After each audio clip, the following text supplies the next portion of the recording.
चला करा सुरू. दर गुरुवारच्या आपल्या ह्या संध्याकाळच्या आध्यात्मिक सेशन मध्ये आलेल्या सगळ्या साधकांचं, सर्व नवीनांचं स्वागत आणि सर्वांना आणि सरांना आत्मवंदन. आज आपण लगेचच अनुभव कथनाला सुरू करतोय. सुरुवातीला नवीन जे आपल्या क्रियायोगामध्ये गेली 2 वर्ष ज्या जॉईन होत आहेत, शीतल रश्मी आहे का पहा तिकडे. इरकल कर्नाटक इथून त्या बोलणार आहेत. नंदाताई देवगिरीकर आपल्या डॉक्टर रश्मी दरग ज्या आहेत त्यांचा क्रियायोग ते अटेंड करतात आणि क्रियायोगामुळे त्यांना काय काय फरक पडला हे ते आपल्याला सांगणार आहेत. शीतल त्यांना जॉईन करून घे. नंदाताई देवगिरीकर, इरकल कर्नाटक. मला रश्मी दिसत नाही अजून. कदाचित तिला प्रॉब्लेम येऊ शकतो, पण जास्त वेळ थांबायला नकोय.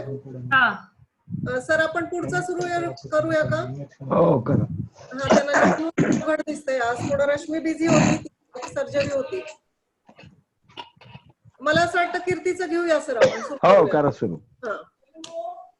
आजच्या अनुभव कथनाच्या सत्रामध्ये गुरुपदावर ज्या आरूढ आहेत आणि सरांच्या स्नुषा आहेत अशा कीर्तीताई सोमाणी आज त्यांचा अनुभव कथन करणार आहेत.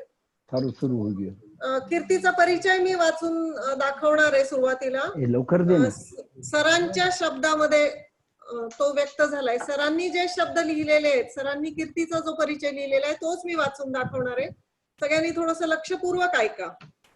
सौ कीर्ती राजेश सोमाणी यांचा परिचय. फुलम पवित्रम जननी कृतार्था ह्या उक्तीप्रमाणे सौ कीर्ती राजेश सोमाणी यांचा हरिभक्त परायण श्री बद्रीनारायणजी भंडारी राहणार संगमनेर यांच्या पुण्यशील घराण्यात इसवी सन 1973 साली जन्म झाला.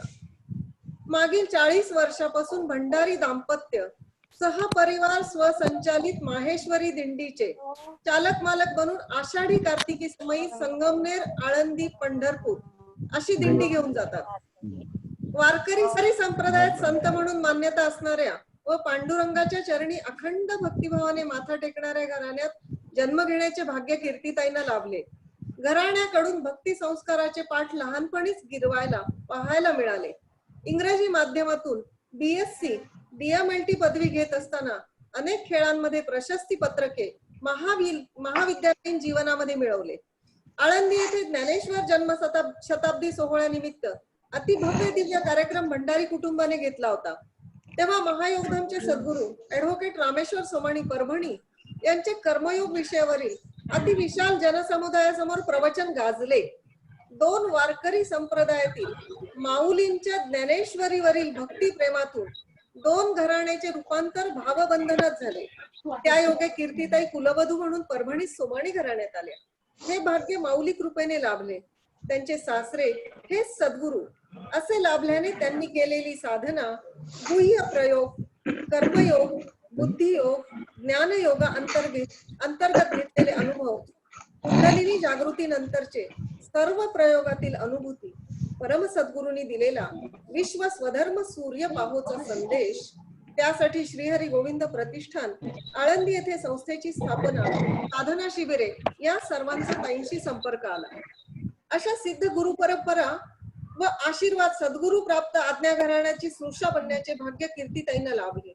नवपरिणिता झाल्यानंतर काही काळ भावी जीवनाचे परिस्वप्न रंगवण्यात, विषय सुखाचा भोग घेण्यात, करिअर करण्याची कल्पना करण्यात गेला.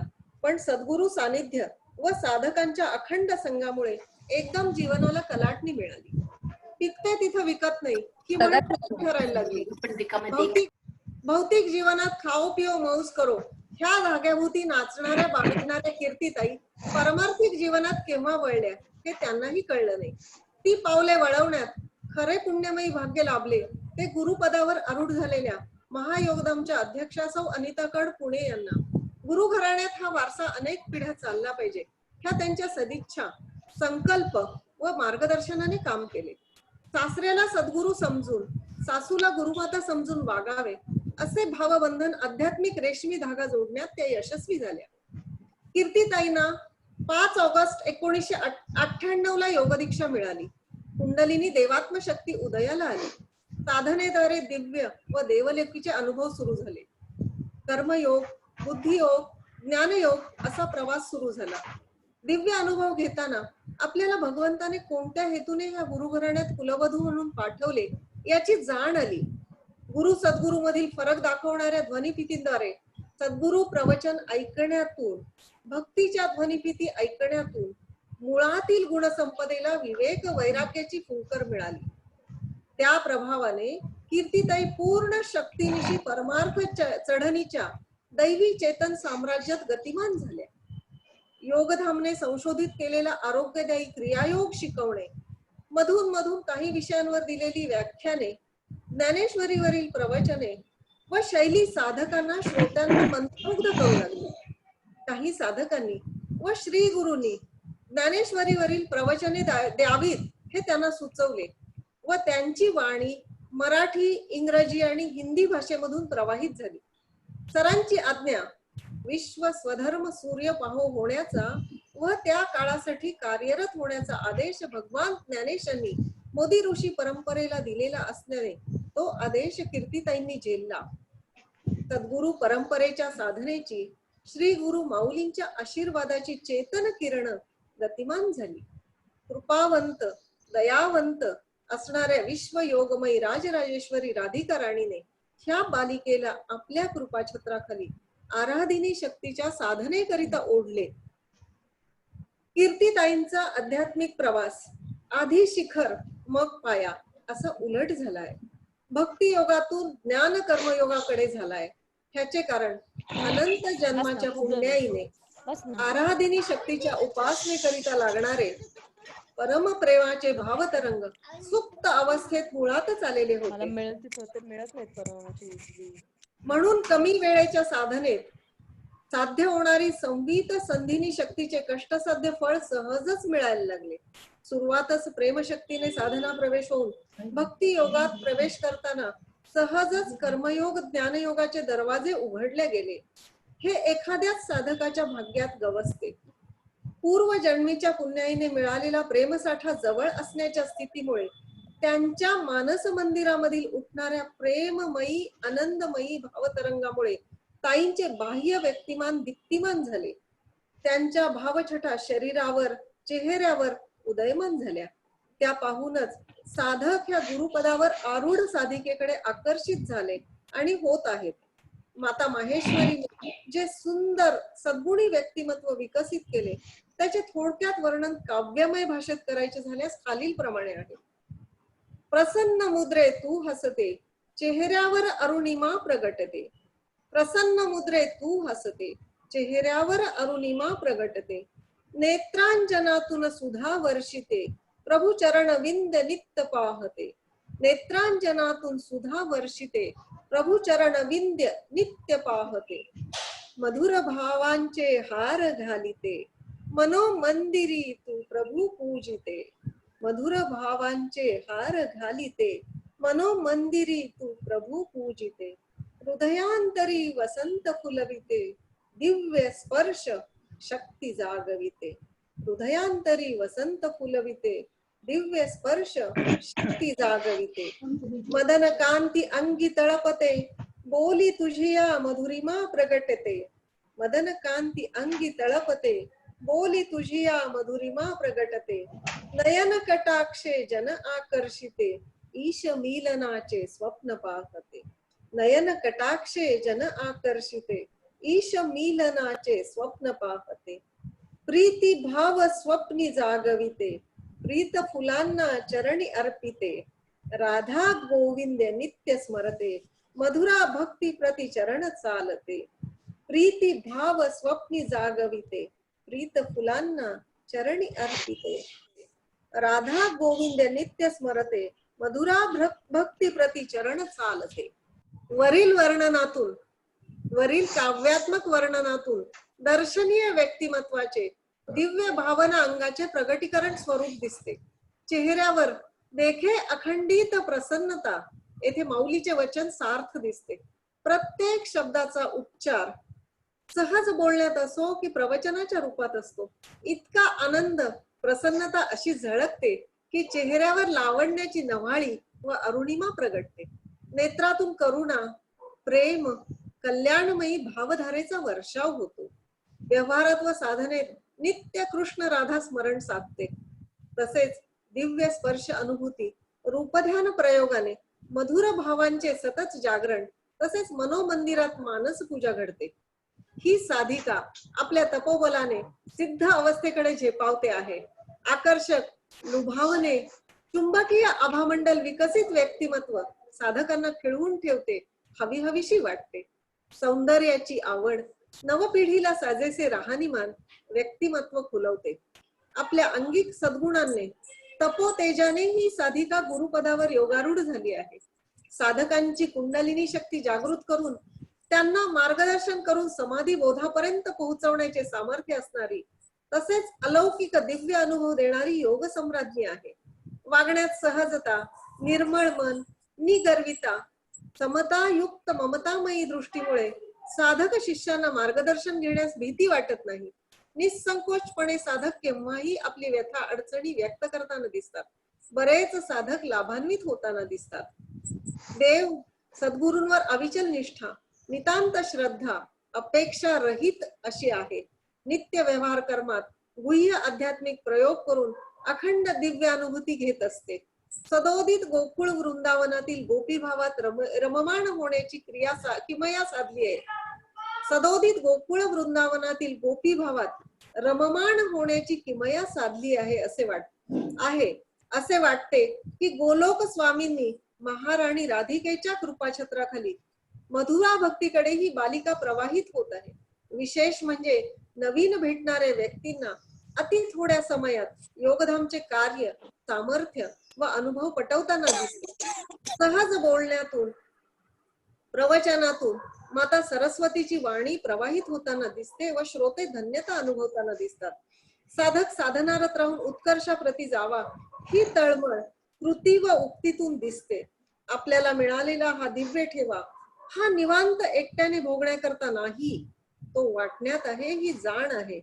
निजगुरु घराण्याचा आध्यात्मिक तेजोमयी वारसा चालवण्याचे स्वप्न रंगवताना ही दिव्यांगना दिसत आहे. माता शारदा कृपेने इंग्रजी, मराठी आणि हिंदी भाषेवर प्रभुत्व असल्याने शब्द ब्रह्म वाणीतून प्रवाहित होताना दिसते.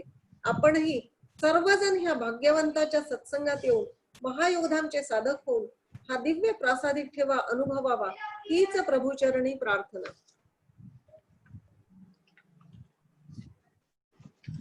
कीर्तिताईंचा हा परिचय त्याच्या शब्दामधूनच सगळं सांगितलं जातं. आता तिचे जे अनुभव आहेत, दिव्य आणि दैवी आणि अतिशय उंचीचे अनुभव आहेत, ते कीर्ती आता सांगेल. कीर्ती, शीतल, कीर्तीला जॉईन करून घे.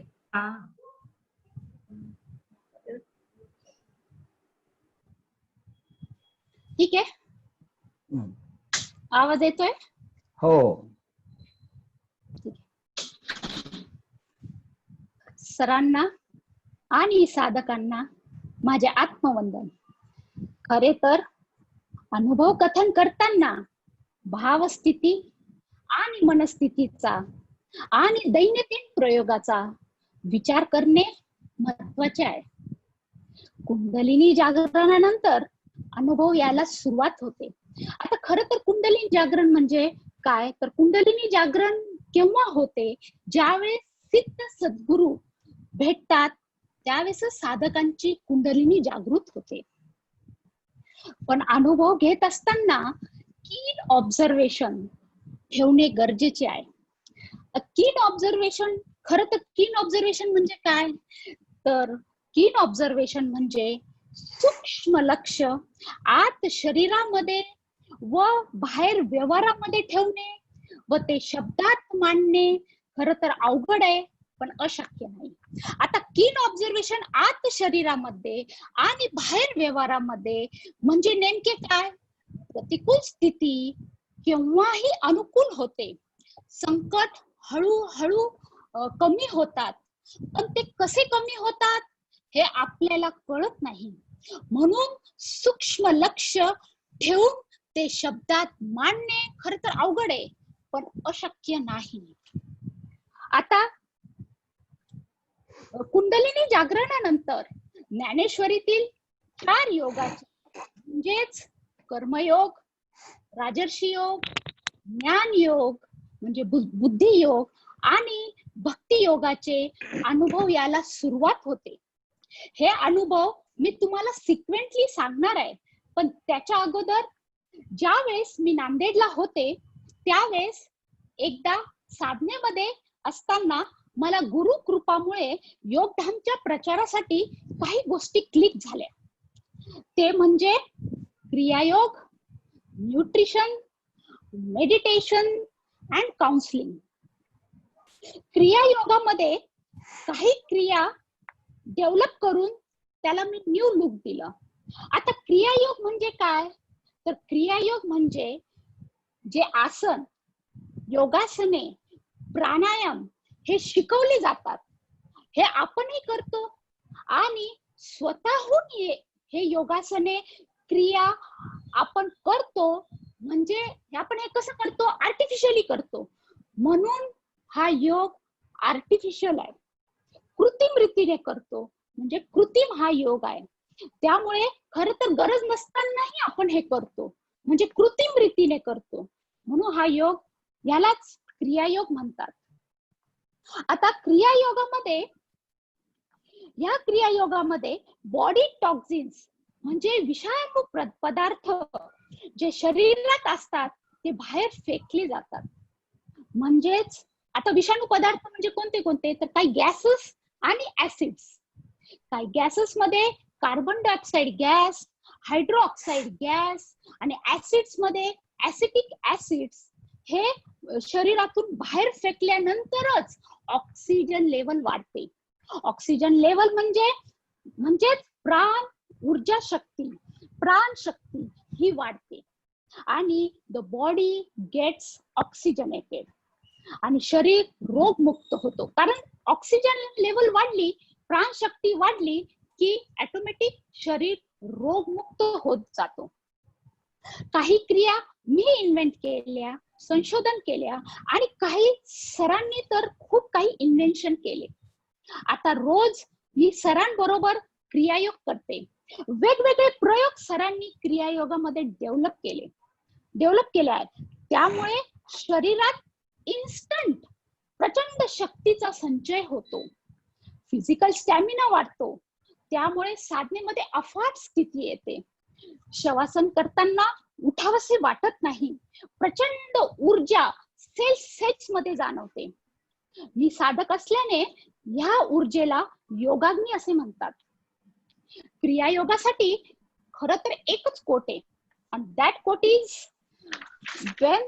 if wealth had gone,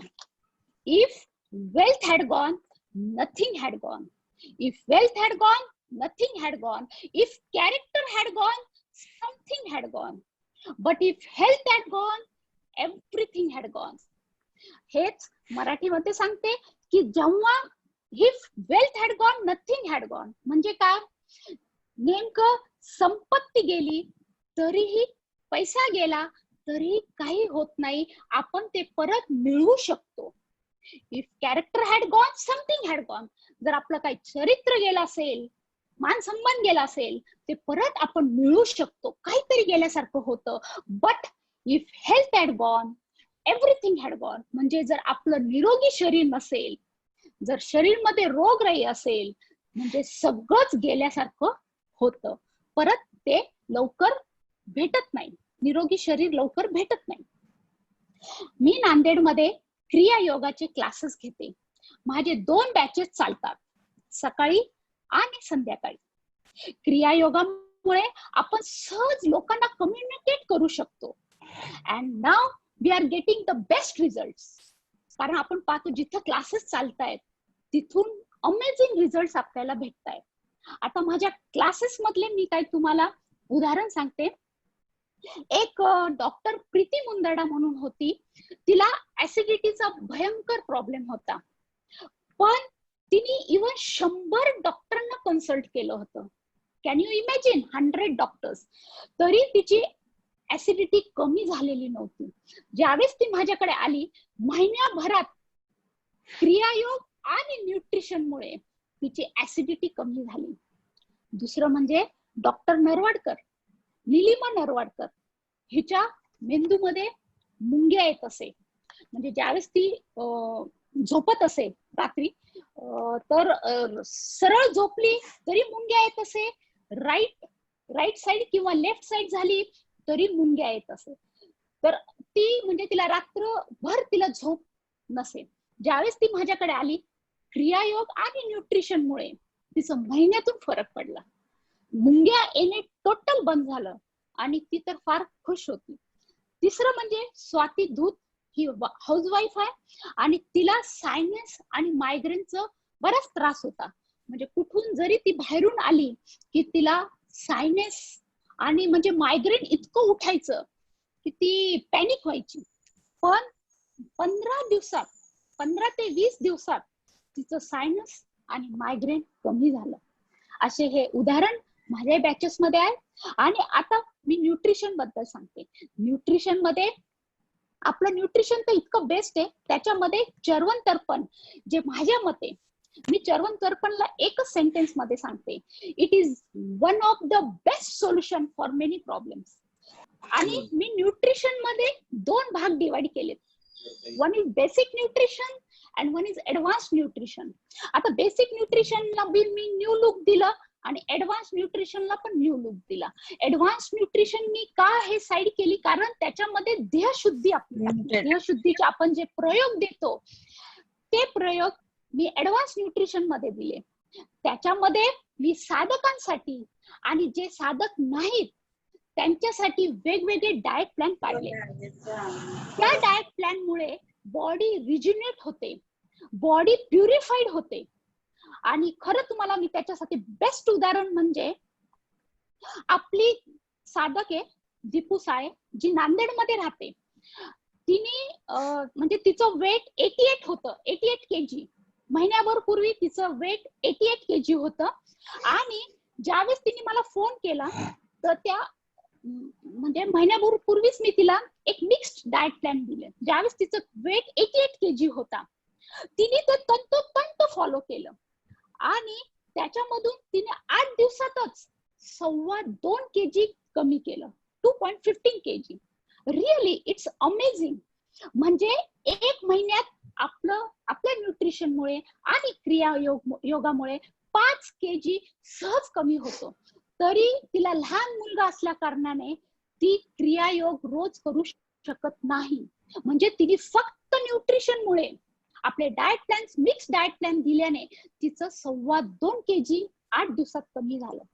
खरं तर nutrition and Kriyayoga, I am always telling, nutrition and Kriyayoga this are both correlated with each other. हे जर आपण दोन्ही साधलं तर महिन्यातून 5 kg सहज कमी होतो. नुसतं न्यूट्रिशन पण इतकं जबरदस्त आहे की वेट लॉस सहज साध्य होतं. असं आपलं न्यूट्रिशन आहे. आता मेडिटेशन आपल्याकडे सिंपल मेडिटेशन नाहीये, तर कुंडलिनी मेडिटेशन आहे. कुंडलिनी शक्ती आपण जागृत करतो. सरांनी मला गुरुपदावर आरूढ केले आणि दुसऱ्यांची कुंडलिनी जागृत करण्याची पावर दिली. याला मी खरोखरच आपले अहोभाग्य समजते. खरं तर मी पाषाण होते, पण सरांनी त्यातून मूर्ती घडवली. ह्याच्यासाठी सरांना मी खरंच कोटी कोटी धन्यवाद करते. त्यांचे हे ऋण मी कधीच फेडू शकणार नाही, पण प्रयत्न अवश्य करेन. आता काउन्सिलिंग म्हणजे समुपदेशन. मेंटल अँड फिजिकल काउन्सिलिंग इथं केली जाते. आपल्या इथं काही मार्गदर्शक नेमलेले आहेत की जे मेंटल अँड फिजिकल काउन्सिलिंग करतात आणि साधकांची अध्यात्मामध्ये कशी ग्रीप होईल हे आपण पाहिलं जातं. त्यामुळे त्याच्यासाठी एक काउन्सिलिंगचा वेगळा भाग काढला. आता साधनेतील काही अनुभव सांगते. कुंडलिनी जागरणानंतर ज्ञानेश्वरीतील 4 योगाचे म्हणजेच कर्मयोग, राजर्षी योग, ज्ञान योग आणि भक्ती योगाचे अनुभव यायला सुरुवात होते. आता कर्मयोग म्हणजे काय? कर्मयोग जसं मी पहिली तुम्हाला क्रियायोग सांगितला. क्रियायोग हा आर्टिफिशियल आहे, कृत्रिम योग आहे. कारण याच्यामध्ये आपल्याला स्वतःहून क्रिया करावे लागतात. स्वतःहून क्रिया म्हणजे योगासने, प्राणायाम हे आपल्याला स्वतःहून करावे लागतात. पण कर्मयोगात कुंडलिनी जागृत झाल्याने ती जगदंबा शक्ती शरीराकडून आवश्यक योगासने प्राणायामाचे प्रयोग ऑटोमॅटिक करून घेते. जबरदस्त आहे, खरं आश्चर्य वाटते. आणि जेवढे पाहिजे तेवढेच करून घेते. सध्या असणारे रोग, डेफिशियन्सी, पूर्वीचे पाप सर्व धुवून काढते व देह निरामय करते पूर्ण. थोडक्यात फिजिकल फिटनेस, मेंटल फिटनेस तयार होते. ज्यावेळेस देह निरामय होतो त्यावेळेसच फिजिकल फिटनेस, मेंटल फिटनेस तयार होते. मगच पुढचे योग मिळतात. कर्मयोगाचे काही कर्मयोगाचे अनुभव सांगते. खर तर अनुभव कमी घेतले, पण जेव्हा मला थोडं कधीतरी विकनेस जाणवतो, कधी टेन्शन आल्यासारखं होतं, किंवा कधी मी आजार असं थोडं ताप आल्यासारखं होतं, जे त्यावेळेस मी कर्मयोगाची साधना करते. त्यावेळेस कर्मयोगाची साधना केली की लगेच इन्स्टंटली फिजिकल आणि मेंटल फिटनेस वाढतो. इन्स्टंट शक्तीचा संचय होतो आणि प्रगाढ साधना लागते. माझा फिजिकल फिटनेस सरांना वाटल्यामुळे, म्हणजे सरांना असं वाटलं की हिच्यामध्ये खरंच फिजिकल फिटनेस आहे, आणि त्यामुळे त्यांनी मला डायरेक्ट राजर्षी योगात, बुद्धी योगात चढविले गेले. डायरेक्टली मी तिकडे ट्रान्सफर झाले. आता ज्ञान योग साधनेतील मी काही अनुभव सांगते, कारण कर्मयोगातून माझी चढण झाली आहे ज्ञान योगामध्ये. चर्वण, तर्पण व ध्येयशुद्धी व क्रियायोग नित्य असेल तर, व प्रयोगांचे धडे रोज गिरवले तर ज्ञान योगाचा अनुभव येतो, तरच येतो. लॉकडाऊनच्या काळात मी परभणीला असल्याने सरांबरोबर रोज 2.5 ते 3 तास माझी साधना होते. साधनेत सरांनी मला एक दिव्य प्रयोग दिला. त्या प्रयोगामुळे शरीरातील सेल्स डायनामाइट झालेत. म्हणजे एक वीज घर आहे. खरंच आपले सगळे सेल्स जे आहेत ते वीज घर आहेत, म्हणजे डायनामाइट आहेत. जर तुम्ही प्रॉपर योगाग्नी त्याच्यामधून वाढत असेल तर ते सेल्स वीज घर बनतात, डायनामाइट होतात. प्रत्येक सेल्स मधून योगाग्नी ओसंडून वाहतो. योगाग्नी अखंड असेल तर प्राण वर जातो व मेंदूमध्ये स्थिरावतो. तो खाली कमी येत असल्याने सर्व विचार संपतात. निर्विचारी मन होते, पूर्ण स्थिती निर्विचारी होते. एकही विचार येत नाही. एक प्रकारचा गाढ ध्यानाचा अनुभव येतो. त्यावेळेस रोमात प्रखर योगाग्नी असतो. 7ही चक्र झंकारित होतात, जसे मूलाधार चक्र, मणिपूर चक्र, स्वाधिष्ठान चक्र, अनाहत चक्र, विशुद्ध चक्र, आज्ञा चक्र आणि सहस्त्रार चक्र. हे 7ही चक्र ऍक्टिव्हेट होतात. 5ही सूक्ष्म चेतन शरीर झंकारले जातात. आपले जे 7 शरीर आहेत ते 5 शरीर आपल्यामधले झंकारले जातात. या 5ही शरीरातून आध्यात्मिक म्हणजे धारणा प्रवाह वाहतो. आता धारणा प्रवाह म्हणजे आध्यात्मिक चेतन शक्तीचा प्रवाह व योगाग्नी धो वाहतो. नंतर ब्रह्म शरीर आत्म शरीर मध्ये लीन होतात. शरीर आणि मन हे दोन्ही शांत होतात. त्यामुळे सबंध शरीरात वैराग्य प्रकटते. म्हणजे साधनेत अंग बधीर होते, क्लोरोफॉर्म दिल्यासारखे होते. यालाच वैराग्य म्हणतात. बोध स्थिती प्राप्त होऊन सविकल्प समाधीचा अनुभव येतो. आता भक्ती योगाचे अनुभव सांगते. भक्ती योगाकडे माझी वाटचाल 2 वर्षापासून सुरू आहे. साधनेमध्ये योगाग्नी अफाट असतो, पण उठल्यानंतर ते किती वेळ टिकून राहते याचे मी निरीक्षण केले. पण हे पाठ नाही की उठल्यानंतर ते किती वेळ टिकून राहते याचे मी निरीक्षण केले. पोटामध्ये योगाग्नी अर्धा तास असतो, छातीमध्ये 15 मिनिट, तळपायामध्ये मिनिट, डोळ्यामध्ये आणि गालामध्ये सुद्धा 10 मिनिट जाणवते. योगाग्नी जास्त काळ टिकून राहण्यासाठी सरांनी मला एक दिव्य प्रयोग दिला. त्या प्रयोगाने आता बराच काळ योगाग्नी टिकून राहतो आणि त्याच बरोबर रूप ध्यान, प्रतिमा प्रयोग, नाम जप याची मी जोड दिली. व्यवहारात वागताना हे प्रयोग जुळले तरच दिवसभर योगाग्नी टिकून राहतो. हे मात्र खरे. दिवसभर जर योगाग्नी टिकवायची असेल तर आपल्याला बाय फ्रुक या बाय हुक आपल्याला हे सगळे प्रयोग करावे लागतील. राधा व कृष्ण सारखे समोर असतात.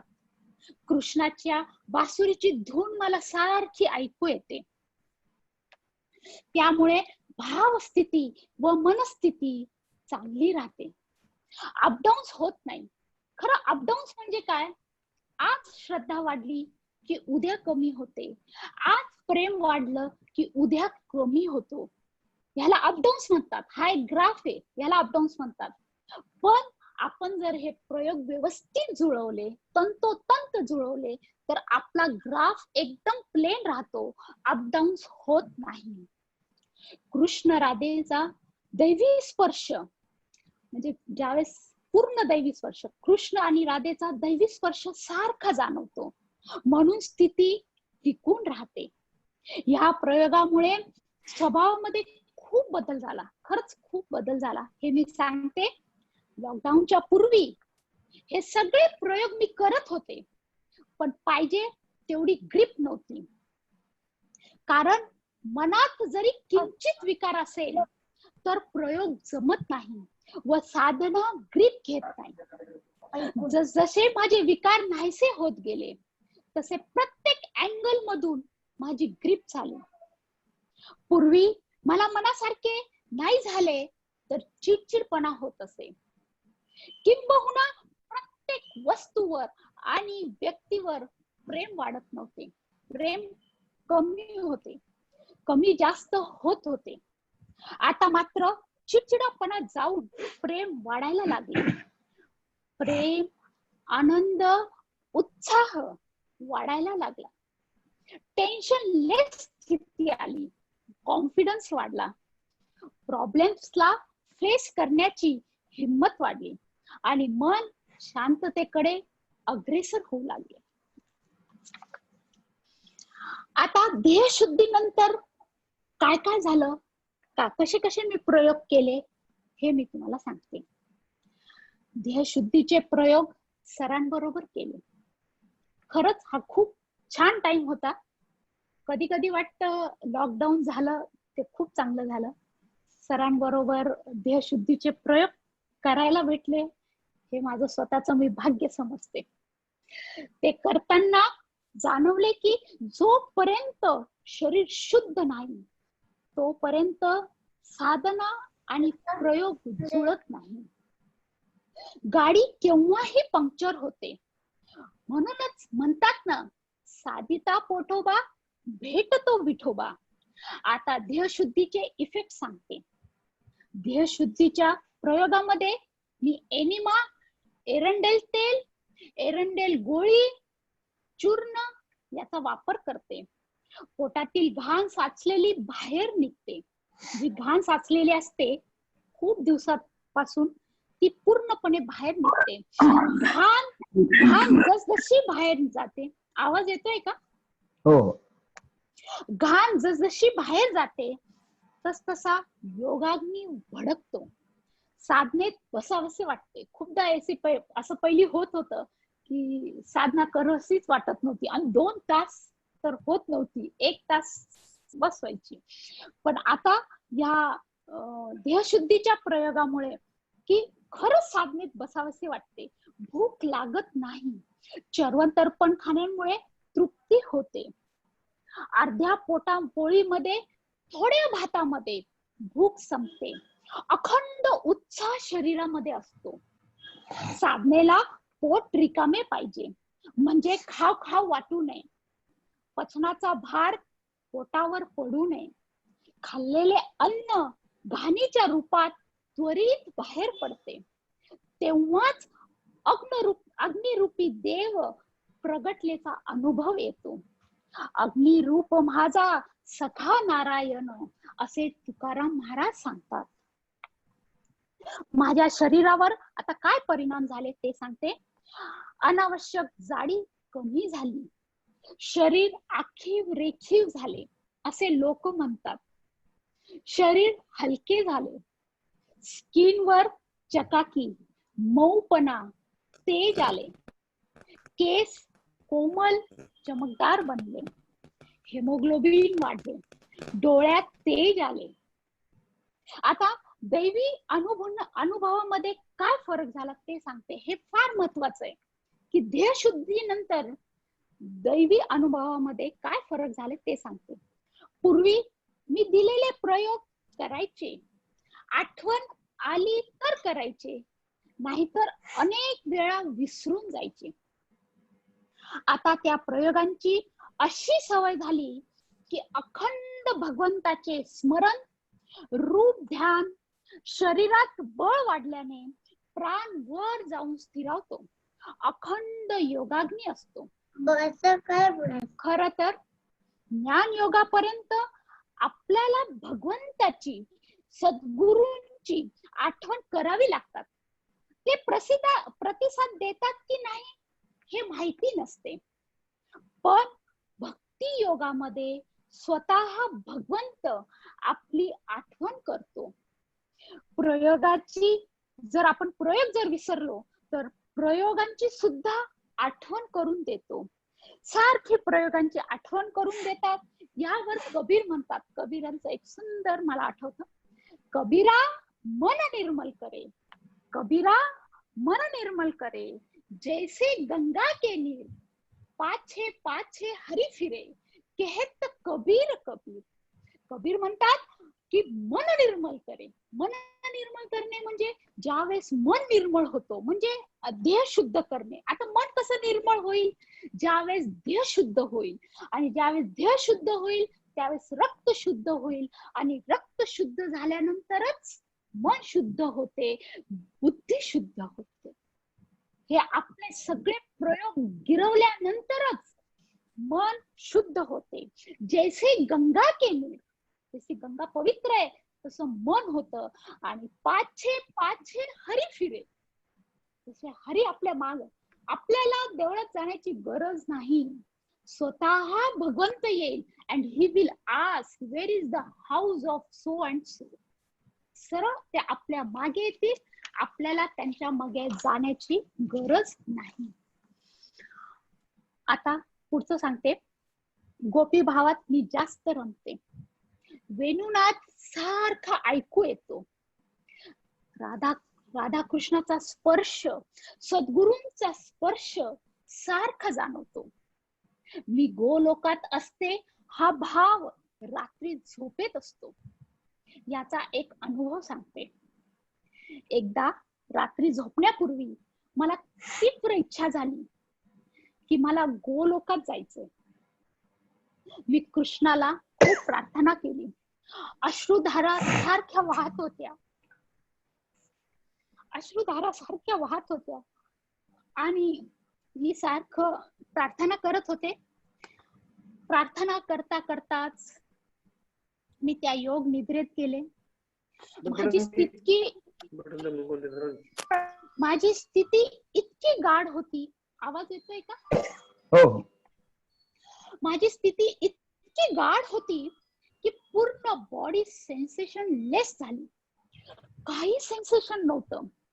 आणि त्यावेळेस रात्री मला श्रीकृष्णाने हळुवारपणे मला उचललं आणि गोलोकात घेऊन गेले.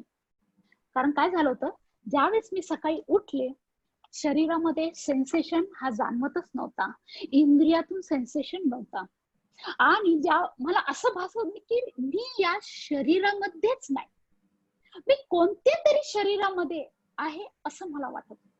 कारण सेन्सेशन यायला मला खूप टाइम लागला. त्यामुळे माझी स्थिती अशी झाली होती, आणि इतकं वैराग्य वाटलं, इतकं अफाट वैराग्य वाढलं होतं. It was really blank. पूर्ण शरीर माझं ब्लँक झालेलं होतं. असा हा माझा अनुभव आहे. अखंडपणे व्यवहारात राधा आणि कृष्ण बरोबर असते, भीती वाटत नाही. त्यांच्या बरोबर मी सतत संवाद साधते. काही जरी प्रॉब्लेम्स असेल तर सद्गुरूंबरोबर आणि राधाकृष्णांबरोबर मी नेहमी शेअर करते. साधनेमध्ये सविकल्प समाधीचा अनुभव येतो. हा सविकल्प समाधीचा अनुभव येण्यासाठी खरं तर मी तुम्हाला सांगते, सविकल्प समाधीचा अनुभव येण्यासाठी किमान 10 तास लागतात. सर नेहमी म्हणतात सोपं नाही, पण मला असं वाटतं मला ही साधना फक्त म्हणजे सविकल्प समाधीचा अनुभव मी फक्त 2 तासात घेते. हे कशामुळे शक्य झालं? जसं कबीर म्हणतात, साधो सहज समाधी भली. म्हणजे मी समाधी बोध अवस्थेमधून सुद्धा व्यवहार करते, सारखं समाधी बोध मध्ये राहते. खर तर हा अनुभव एक तर देहशुद्धीमुळे आणि सारखे सरांच्या सानिध्यात असल्याने आणि त्यांच्या किरणांमुळे हे मला सहज शक्य झालं. साधो सहज समाधी भली घेणे शक्य होत आहे. म्हणून मी स्वतःला भाग्यवान समजते. तुम्ही त्यांची सून आहे, सारखं त्यांच्या सानिध्यात असते, हे मी स्वतःला भाग्यवान समजते. त्या प्रेम भावामध्ये व्यवहारात खंड असते.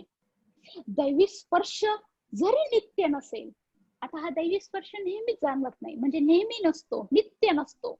जरी हा दैवी स्पर्श नित्य नसला तरी तो जसा परत परत आठवतो की तेच अनुभव यायला सुरुवात होते. आता मानसिक तणाव वाटत नाही, कारण तोच अनुभव सारखा येण्याने मानसिक तणाव वाटत नाही. तमोगुणी रजोगुणी विकार कमी झाल्याने प्रेम, आनंद, प्रसन्नता वाढली.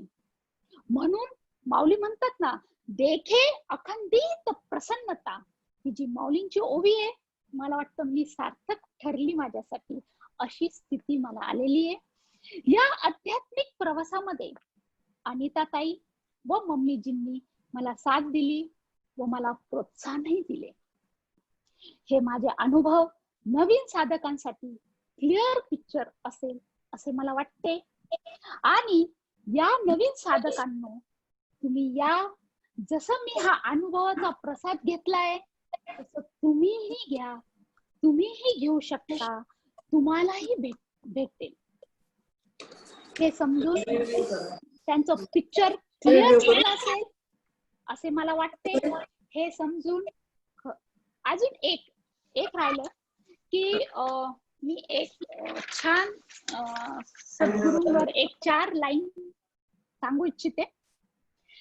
जिंदगी सबकी खुशनसीब नहीं होती, जिंदगी सबकी खुशनसीब नहीं होती, चाकरी सद्गुरु के चरणों की सबको नसीब नहीं होती, चाकरी सद्गुरु के चरणों की सबको नसीब नहीं होती, जिस पर होती है सद्गुरु की नजर, जिस पर होती है सद्गुरु की नजर, जिंदगी उसकी कभी बदनसीब नहीं होती, जिंदगी उसकी कभी बदनसीब नहीं होती.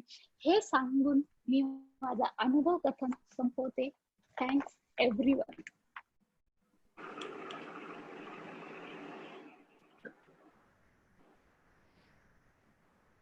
हॅलो हॅलो, येतोय आवाज. हा तर पुढे घेऊ. हो. हा, सगळ्यांनी आता कीर्तीचे अनुभव ऐकलेले आहेत. कीर्तीच्या विषयी आधी परिचय तिचा दिला होता. सरांची सुनबाई, महायोगधाम मधील गुरुपदावर आरूढ अशी साधिका आणि मधुरा भक्तीचे दिव्य अनुभव घेणारी समर्थ साधिका. हा कीर्तीचा प्रवास सोपा नव्हता. तिने तो अतिशय कष्टातनं साध्य केलेला आहे. एक ओवी माऊलींची सांगावीशी वाटते ह्याच्याविषयी. तरी झडझडोनी वहिला निघे, तरी झडझडोनी वहिला निघे, ये भक्तीची वाटे लागे, तरी झडझडोनी वहिला निघ, ये भक्तीची वाटे लाग, जया पावसी अव्यंग निज रूप माझे. हा कीर्तीचा भक्ती योगातला प्रवास सगळ्यांना समृद्ध करणारा, सगळ्यांना एक वेगळी दिशा देणारा नक्की ठरेल असं मला वाटतं. कीर्ती, खूप सुंदर अनुभव कथन, त्याच्यामध्ये स्पष्टता, कुठल्या योगामधले काय अनुभव कसे असतात जे जगात कुठेही माहिती नाहीये ते तू आज आम्हाला सगळ्यांना सांगितलंस, त्याबद्दल धन्यवाद. तर प्रसाद देवळे हा जो आपला नवीन जो आपल्याला जॉईन झालेला आहे किंवा नेहमी पाहतो आपले ऑनलाईन सेशन, त्यांनी काही ओळी माझ्याकडे पाठवलेल्या आहेत. त्याच्यामध्ये तुमच्यासाठी त्याला तुमच्याविषयी भावना व्यक्त करायच्या, त्या मला असं वाटतं 1-2 मिनिटात मी फक्त वाचून दाखवते आणि मग तुम्ही तुमचं मार्गदर्शन सुरू करावं. शीतल, एकदा प्रसाद देवळेला हे कर, फक्त दाखव सगळ्यांना प्रसाद देवळे कोण आहे. प्रसाद, तू काहीतरी बोल म्हणजे सगळ्यांना एकदा दिसशील कोण प्रसाद आहे. हा, दिसतोय का? आता फिरायला आलो ऍक्च्युली मी. येस, नीरा नदीच्या संगमावरती आहेस. चंद्रभागेला सुरुवात होते इथून. बर, त्याच्या ओळी वाचते मी, ऐका सगळ्यांनी. चिदानंद रूपा योगीश्वरा विठ्ठला, चिदानंद रूपा योगीश्वरा विठ्ठला, कुंडलिकावरी तुझी असीम प्रीती, त्या कारणे तू उभा राहिलासी विटेवरी, समाज उद्धरण्या तू ज्ञानेश्वर अवतारी, दिला हेमकुंभ ज्ञानेश्वरी. लक्ष देऊन नीट ऐका, प्रत्येक संतांचे त्यांनी त्याच्यामध्ये उल्लेख केलेले.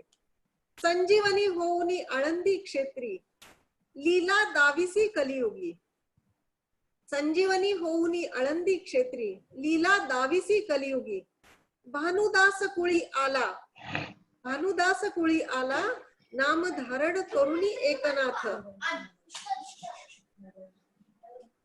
भानुदास कुळी आला, नाम धारण करुणी एकनाथ, भारूड रूपी प्रबोधन तुझे, जागविला निद्रिस्त समाज, भारूड रूपे, नाथांनी जी भारूड लिहिली, भारूड रूपी प्रबोधन तुझे, जागविला निद्रिस्त समाज, भंडारा पर्वतावरी ध्यानस्थ दिसे तूच, वीणा चिपळ्या हाती धरी, भंडारा पर्वतावरी ध्यानस्थ दिसे तूच, वीणा चिपळ्या हाती धरी, जणू शंख आणि सुदर्शन, तेथेची रचिल्या तू गीते सम पवित्र गाथा, तेथेची रचिल्या तू गीते सम पवित्र गाथा, नाम पुसता सांगत असे या देहासी, म्हणती तुकाराम, नाम पुसता सांगत असे या देहासी, म्हणती तुकाराम, दिगंबर रूपी अक्कलकोटी तूची वसे, दिगंबर रूपी अक्कलकोटी तूची वसे, नरसिंह रूपी संगमस्थानी तूची असे, नरसिंह रूपी संगमस्थानी तूची असे, मज भेटाया आला तू, मज भेटाय, आता त्याच्या भावना सरांच्या प्रती त्यांनी याच्यामध्ये शेवटी व्यक्त केलेल्या आहेत. मज भेटाया आला तू, नाम धारण करुणी रामेश्वर, मज भेटाया आला तू, नाम धारण करुणी रामेश्वर, तारी तारी रामेश्वरा, शिणलो बहुत दयाळा, तारी तारी रामेश्वरा, शिणलो बहुत दयाळा, आता नको ठेवू तुझ्या चरणांपासून दूर, आता नको ठेवूस तुझ्या चरणांपासून दूर, कळून चुकले सारे, कळून चुकले सारे, तुझ्या चरणां वाचून नाही गत्यंतर, तुझ्या चरणां वाचून नाही गत्यंतर, चिदानंद रूपा योगीश्वरा विठ्ठला, चिदानंद रूपा योगीश्वरा विठ्ठला, योगीश्वरा विठ्ठला. प्रसादच्या ह्या भावना सरांच्या प्रती मी व्यक्त करते. साधना कधी मिळेल असं त्याचा जो एक अधीर झालेला भाव आहे तो ह्या त्याच्या काव्यातून त्यांनी व्यक्त केलेला आहे. सर, आता मी विनंती करते की तुम्ही सगळ्यांना मार्गदर्शन करावं. हॅलो, आवाज येतोय का? येतोय सर. आवाज येतोय ना? पूर्वी काही प्रवचन झाले, त्याच्यामध्ये मी काही बेसिक गोष्टी सांगितल्या होत्या की सध्याचा असणारा कर्म मार्ग, भक्ती मार्ग, ज्ञान मार्ग फक्त शाब्दिक कसा आहे आणि स्वानुभूती, आत्मानुभूती होत नाही, परमेश्वर प्राप्ती होत नाही, काही अपूर्णता असते त्याच्यामध्ये. आणि एका साधकाने विनंती केल्यावरून मागच्या वेळेस मी कोरोना वर काय काय प्रिकॉशन्स आध्यात्मिक घ्यावी लागते तो भाग मी थोडा वर्णन केला. आज आता काही गोष्टी बेसिकच्या आहेत त्या सांगतो की ज्या वेळेस असं म्हटल्यात गेलं की भक्ती मार्गाचे धडे, कर्म मार्गाचे धडे हे जे काही चालतात त्याच्यामध्ये करावी तर लागतातच, पण अपूर्णता आहे. म्हणून फिजिकल फिटनेस आणि मेंटल फिटनेस येत नाही, होत नाही.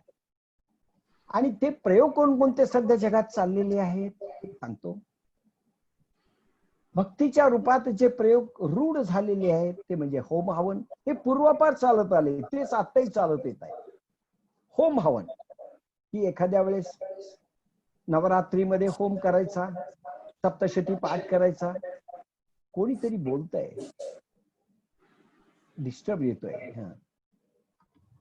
होम हवन होतोय आणि हा होम हवन होतं. देवपूजा दुसरा प्रकारे, घरची देवपूजा, मंदिरात जाऊन देवपूजा हा एक प्रकारे रूढ झालेला. तिसरा एक मंत्र जपाचा प्रचार आहे, गुरुनी दिलेला किंवा स्वतः मनाने केलेला एक मंत्र जप. चौथा प्रकार आहे की आणि ते मंत्र तर त्याच्यामध्ये तीर्थयात्रा एक असा प्रकार आहे.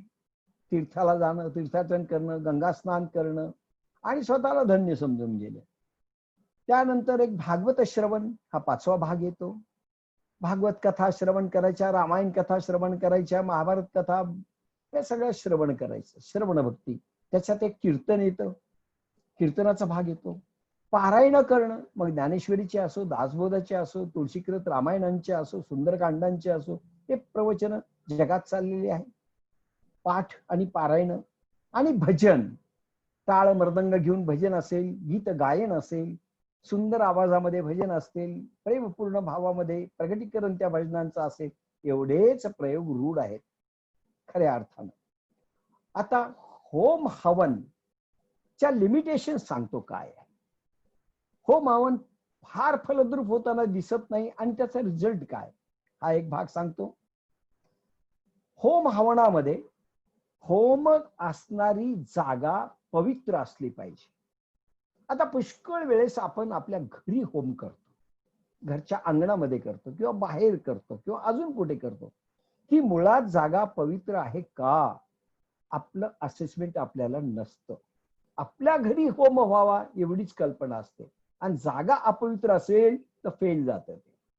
जागा पवित्र कशी आणि मग सारवल्या जाते, हे जाते, पण त्याच्यामुळे ती पवित्रता कृत्रिम रीतीने येते हे नाही. म्हणून ती जागा पवित्र पाहिजे. एक, कोण सांगणार जागा पवित्र आहे? दुसरं आहे संस्कृत. अन्न पवित्र पाहिजे. ज्या ठिकाणी तुम्ही घी तूप असेल, हवनाची सामुग्री असेल, अन्नदान करण्याची काही पद्धती असेल, ते अन्न पवित्र पाहिजे.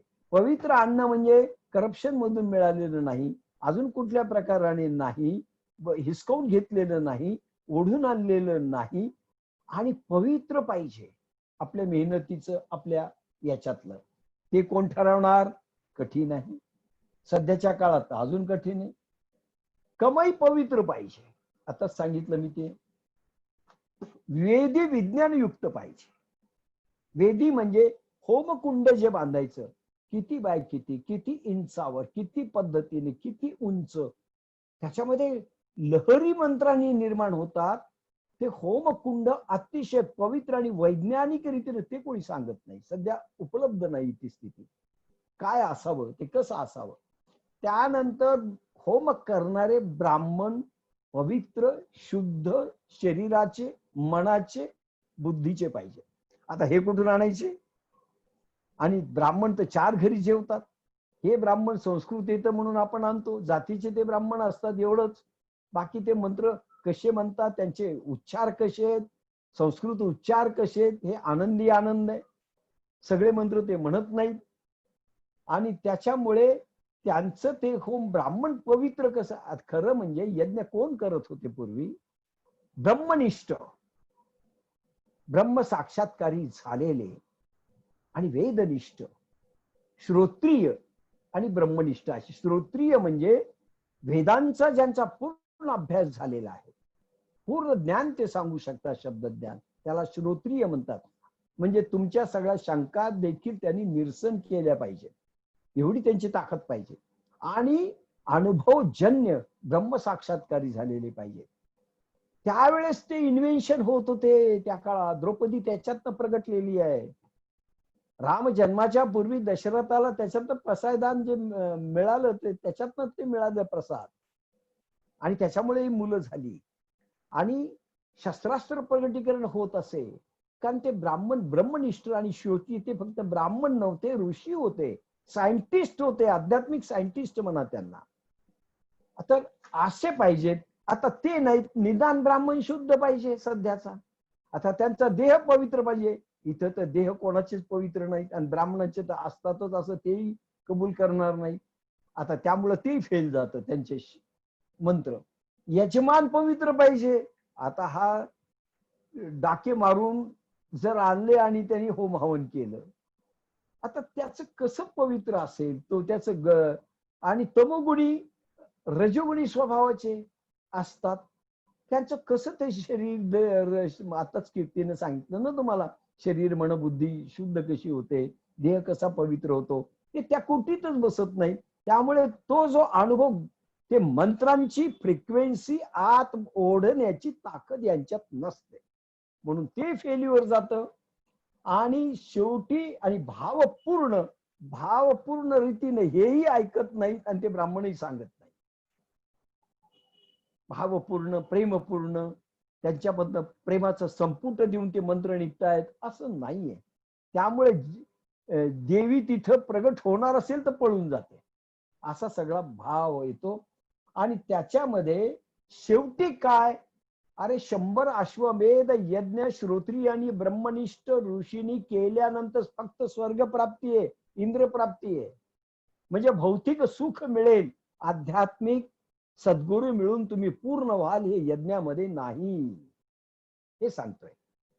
आणि त्याच्यामुळे त्याची लिमिटेशन सांगितले. सिद्ध अवस्था त्या लोकांनी जरी होमावन केलं, ते इन्व्हेन्शन होतील, भौतिक समृद्ध होईल.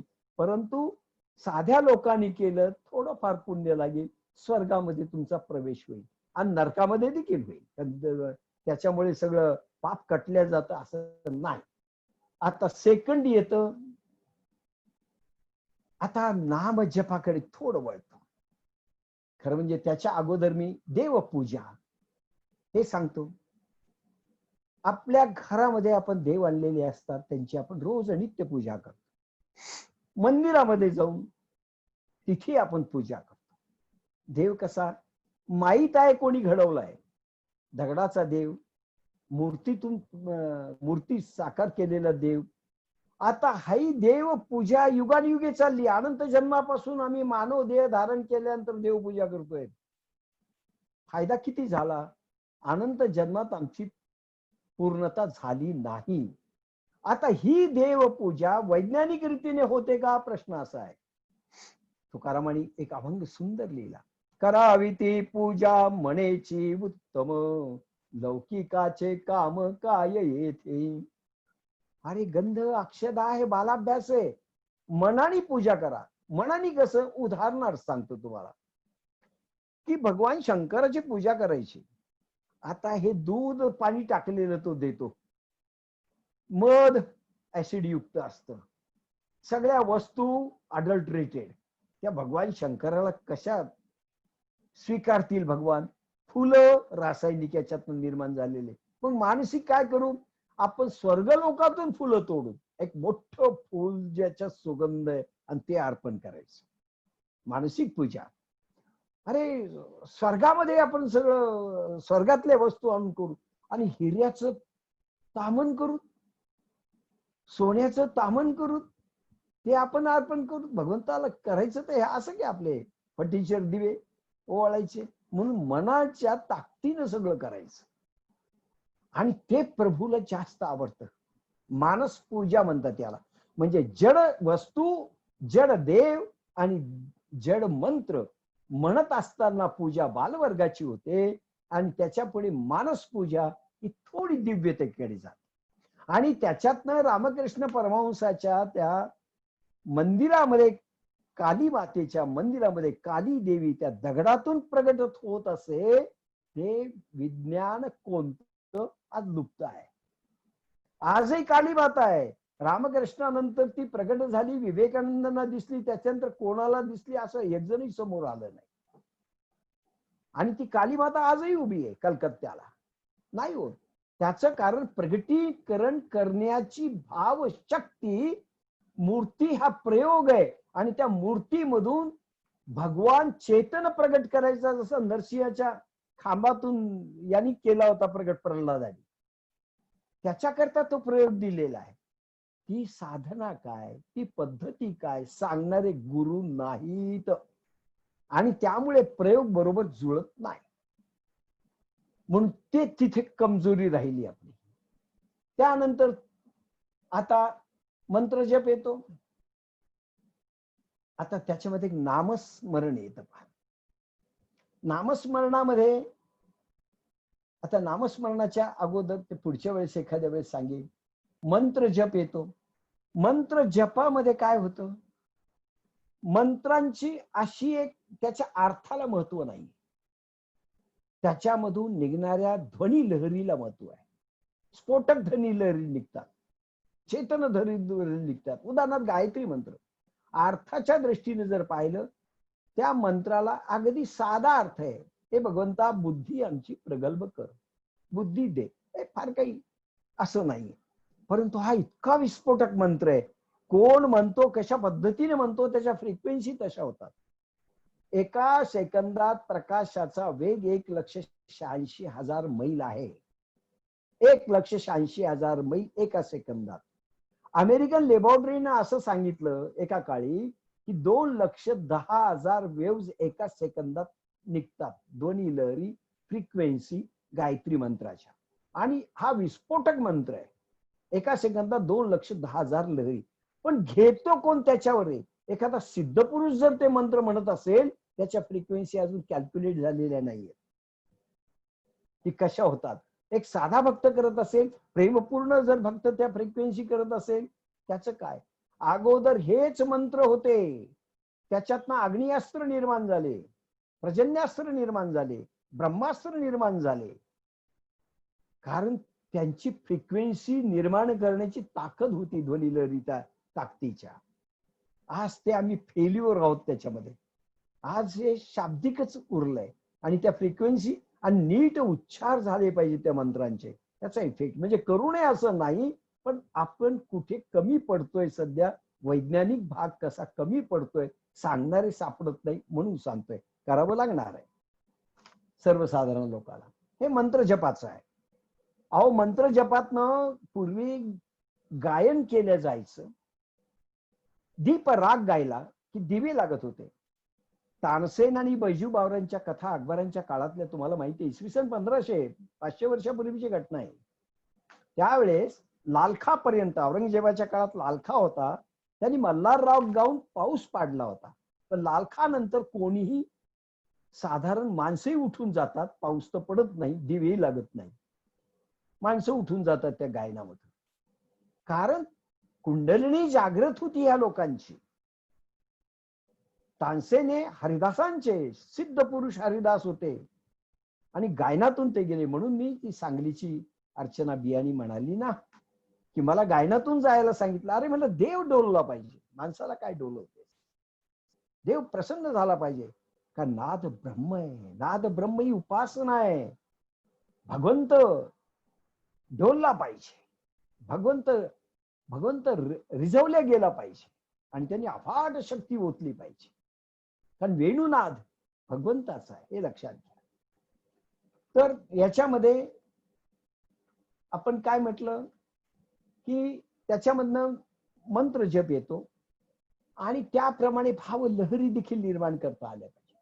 आता आपण थोडस इकडे वळू. तीर्थयात्रा.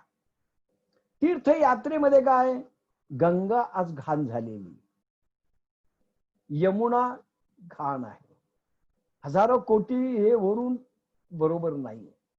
आणि तीर्थामध्ये देखील इतके मंदिर अपवित्र झालेत साधना स्थळी, खरं म्हणजे मंदिर हे साधना स्थळ व्हायला पाहिजे. ऋषीमुनींनी, तुमच्यासारख्या भक्तांनी, साधकांनी जाऊन तिथे साधना करावी आणि त्यांना पवित्र करावं. स्वतःची अल्फा किरण तिथे प्रसारित करावी आणि त्या अल्फा किरणांच्या मध्ये सर्वसाधारण माणसांनी दर्शन घेताना भाव असे त्यांनी प्रगट करावे, प्रेम असं त्या भगवंताकडे प्रगट करावं. ते अल्फा किरण तुमच्यात घुसतील. गंगेमध्ये देखील ती पवित्रता दिसली पाहिजे स्नान करताना. म्हणून तुकारामांच्या शब्दात सांगतो, तीर्थे त्यांची इच्छा करीती सर्व काळ, सिद्ध पुरुष साधक यांनी येऊन माझ्यामध्ये साधना करून घाण किरण जी बाकीच्यांनी वितरण केलेली आहेत ती काढून अल्फा किरण, जे दैवी किरण आहे, अल्फा किरण, गामा किरण हे असे, तर अल्फा किरण, डेल्टा किरण, अल्फा डेल्टा तिथे निर्माण व्हावेत अशी तीर्थ इच्छा करतात. त्या सिद्ध पुरुषांनी येऊन गंगा इच्छा करते. तीर्थे त्यांची इच्छा करीती सर्व काळ, व्हावया निर्मळ तया लागी. पाप धुवून निघावे गंगेची इच्छा आहे, पाप धुवून निघावे तीर्थस्थानाची इच्छा आहे. हे चालते बोलते तीर्थंकर गेले पाहिजे. ज्ञानेश्वरांसारखे, नामदेवांसारखे, माझे गुरु बाप्पासाहेबांसारखे, मोदीजी महाराजांसारखे, तुमच्यासारखे अगदी जे साधक आहेत, कुंडलिनीचे आग्रत आहे, त्यांनी तिथे जाऊन साधना करावी. अरे आज मंदिरामध्ये दर्शन घ्यायला इतक्या प्रचंड रांग आहेत. मी नेहमी म्हणलं एखादा हॉल असा बांधा तिथे त्या मंदिरामध्ये, ज्या ठिकाणी मौन धारण करून काही जप करता येईल, साधना करता येईल. साधना स्थळी व्हावे ते मंदिर. ती कल्पना होत नाही आणि मंदिरांना अपवित्र करून टाकलेलं आहे सगळ्या दृष्टीने. आणि ते किरण संपवायला जी ताकद लागते सिद्ध पुरुषांची, भक्तांची, ती आज दिसत नाही. अरे बसायला जागा नाही. आम्ही ज्यावेळेस साधक घेऊन आम्ही तीर्थयात्रेला जातो, कसं तरी कुठेतरी बसतो आम्ही 2 घंटे 3 घंटे. वाटतं त्याच्यासाठी जावं.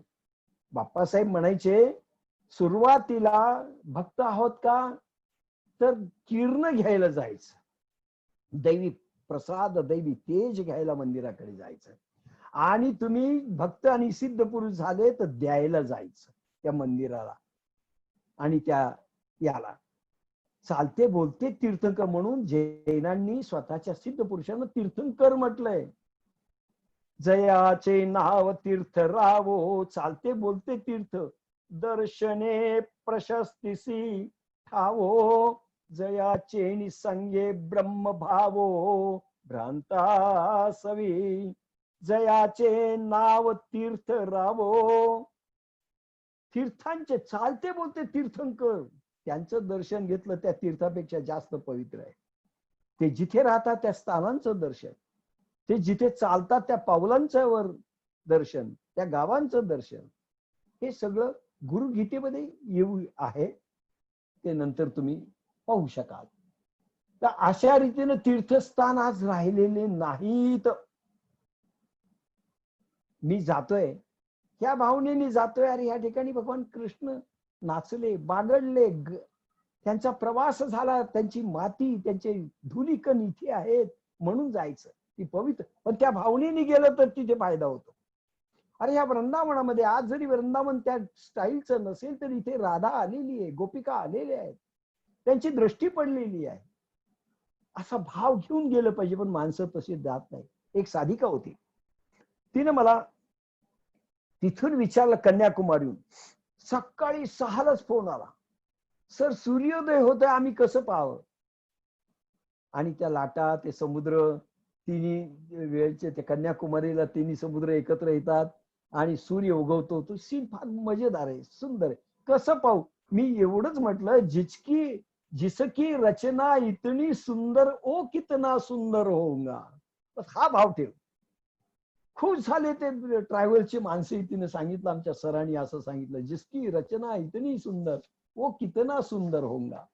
म्हणून तीर्थयात्रा हे देखील आजच्या घडीला कमी पडतं. पण आपण त्या भावनेने गेलं तर त्या तीर्थस्थानावरही अनुभव येतो, तो दैवी प्रसाद आपल्याला मिळतो. आम्ही याला गेलो तिरुपतीला, 11 जण होतो. त्याच्यात तुमच्या अनिता ताई होत्या, बरेच साधक माझ्या बरोबर होते. 11 जण होतो आम्ही. आणि त्यानंतर मंदिरामध्ये ज्यावेळेस मी बालाजीच्या गेलो तिथे मी एकटं एवढंच म्हणालो, बालाजी मंदिरामध्ये तिरुपतीच्या देवालयामध्ये बसल्यानंतर, देवा आम्ही जे कार्य करतो हे तुमचं असेल आणि तुम्ही प्रसन्न असाल, हे विश्वसुधर्म कार्यांचं गुरुकडून आलेलं कार्य आम्ही व्यवस्थित करत असू, तर आम्हाला थोडस किरणांचा प्रसाद द्या, तुमची प्रसन्नता दाखवा, अनुभव द्या. आणि जर आमचं कार्य बरोबर वाटत नसेल तुम्ही अनुभव देऊ नका. ताबडतोब धो धो प्रवाह वाहत होता. सगळ्या साधकांनी अनुभव घेतला. हे तीर्थस्थानाचं सांगतो. आता संपवतो, वेळ झालेला आहे. नंतर पुढच्या वेळेस बाकीचा भाग घेईल.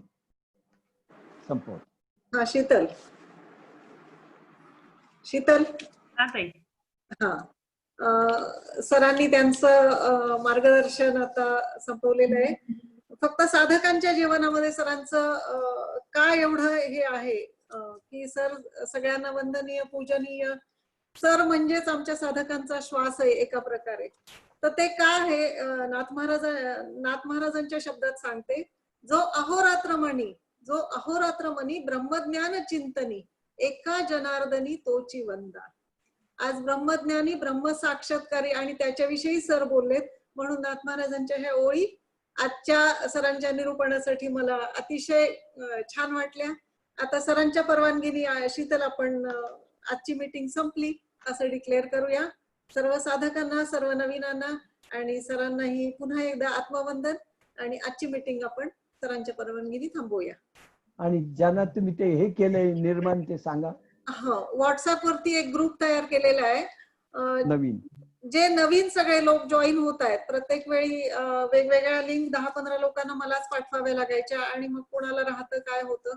आणि त्या प्लॅटफॉर्म वरती एक चर्चा सुरू व्हावी की नवीनांनाही आज समजा सरांचं निरूपण ऐकलं किंवा कीर्तीचे अनुभव कथन ऐकले, मग त्याच्याविषयी काही मनामध्ये शंका असते, काही प्रश्न विचारावेसे वाटतात किंवा आपले अनुभव काही सांगावेसे वाटतात. त्याच्यासाठी एक छान एक प्लॅटफॉर्म उपलब्ध व्हावा म्हणून ज्ञानी गुरुवार हा एक मी व्हॉट्सअप ग्रुप फॉर्म केलेला आहे. बऱ्याच जणांच्या नवीनांची नावं त्याच्यामध्ये घेतलेली आहेत. पण आणखी कोणाला जे नियमितपणे ह्या आपल्या ऑनलाईन सेशन मध्ये सहभागी होतात त्या सगळ्यांची नावं ह्याच्यामध्ये घेतलेली आहेत. ज्यांना कोणाला आणखी इच्छा असेल की आम्हालाही त्या ग्रुपमध्ये सामील करून घ्या आणि एक आध्यात्मिक चळवळ सारखी आपण एक चालू करूया, एक आध्यात्मिक चर्चा घडेल, त्याच्यातून हा मार्ग काय ते समजेल आणि आपल्यालाही काही पुढे सरकता येईल असं ज्यांना मनापासून वाटतंय त्यांनी पुन्हा मला सांगावं. त्या ग्रुपमध्ये त्यांना सामील करून घेतल्या जाईल. आणि आता खूप छान त्याच्यावरती सगळ्यांच्या प्रतिक्रिया आणि सगळं एक हे सुरू झालेलं आहे. तर ज्यांना वाटेल त्यांनी माझ्याकडे कळवावं. तर सगळ्यांना नमस्कार आणि धन्यवाद. आत्मवंदन सर्वांना. संपवते मीटिंग.